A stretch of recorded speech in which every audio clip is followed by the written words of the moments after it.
అంటే కార్పొరేషన్ల ద్వారా తెచ్చిన 1,54,797 కోట్లు అంటే మొత్తం కలిపి 6.5 లక్షల కోట్లు మాత్రమే అప్పు ఉంది. దాంట్లో మెజారిటీ మీరు చేసిన అప్పులే 2014లో. సో 14 లక్షల కోట్లు ఉన్నప్పుడే అన్ని అమలు చేస్తామన్న మీరు ఈ రోజు చేయకుండా దాన్ని జగన్మోహన్ రెడ్డి గారి మీద తోసి తప్పించుకోవాలి అంటే వదిలిపెట్టే ప్రసక్తే లేదు.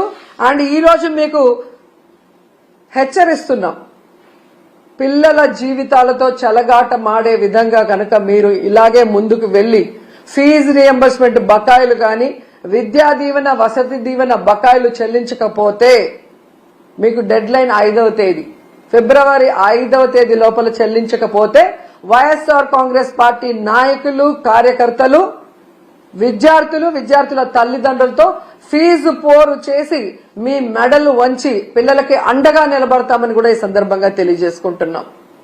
అండ్ ఫైనల్ గా ఒకటి చెప్పాలనుకుంటున్నా, ఈరోజు ప్రభుత్వానికి ఎలా సంక్షేమాన్ని అందించాలి, ఎలా అభివృద్ధి చేయాలని చేతగాకపోతే జగన్మోహన్ రెడ్డి గారిని తిట్టడమో మాలాంటి వాళ్ళ మీద ట్రోల్స్ చేయటం వల్గర్ గా పోస్టులు పెట్టడమో కాదు, ఎలా పని చేయాలో జగన్ గారి దగ్గర క్లాసులు తీసుకుంటే నేర్పిస్తారు. చిన్నవాడైనా మొదటిసారి ముఖ్యమంత్రి అయినా ప్రజలకు ఇచ్చిన ప్రతి వాగ్దానాన్ని రాష్ట్రంలో ఎలాంటి పరిస్థితులున్నా కూడా సమర్థవంతంగా అందించి అందరికీ కూడా అన్నలాగా అండగా నిలబడ్డాడు. మీలాగా మీ మీద ఎవరో ఒకరి మీద నిందలు మోపి తప్పించుకోవాలన్న ప్రయత్నం చేయలేదు.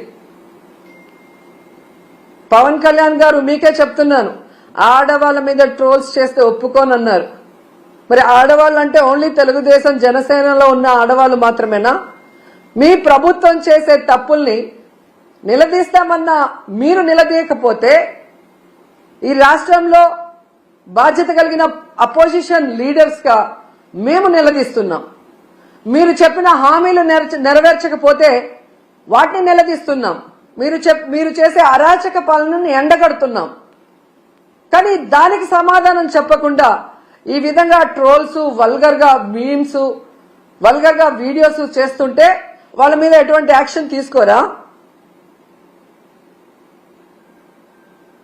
ఖచ్చితంగా నా మీద గాని మహిళల మీద గాని ఇలాంటి పనికి మాలిన వీడియోస్, పనికి మాలిన ట్రోల్స్ చేస్తే మాత్రం సహించేది లేదు. వడ్డీతో సహా వాళ్ళందరికీ కూడా ఇచ్చి పడేస్తానని తెలియజేసుకుంటున్నా. ఇప్పటి వరకైతే ఇలాంటి పిచ్చి పనులు చేసే వాళ్ళు మానసిక రోగులుగానే నేను భావించాను. జగనన్న ప్రభుత్వం ఉన్నప్పుడు వాళ్ళందరికీ ఆరోగ్యశ్రీలో అయితే ట్రీట్మెంట్ ఇప్పించగలిగాం. కానీ ఈరోజు ఆరోగ్యశ్రీ కూడా తీసేశారు కాబట్టి మీ పిచ్చి మీరే భరించుకోండి. అది మా మీద ప్రజల మీద రుద్దాలన్న ప్రయత్నం చేస్తే మాత్రం సహించేది లేదు. మీరు తప్పు చేసినప్పుడు మేము నిలదీస్తాం, పోరాటం చేస్తాం. మీరు ఇచ్చిన హామీని నెరవేర్చాలి.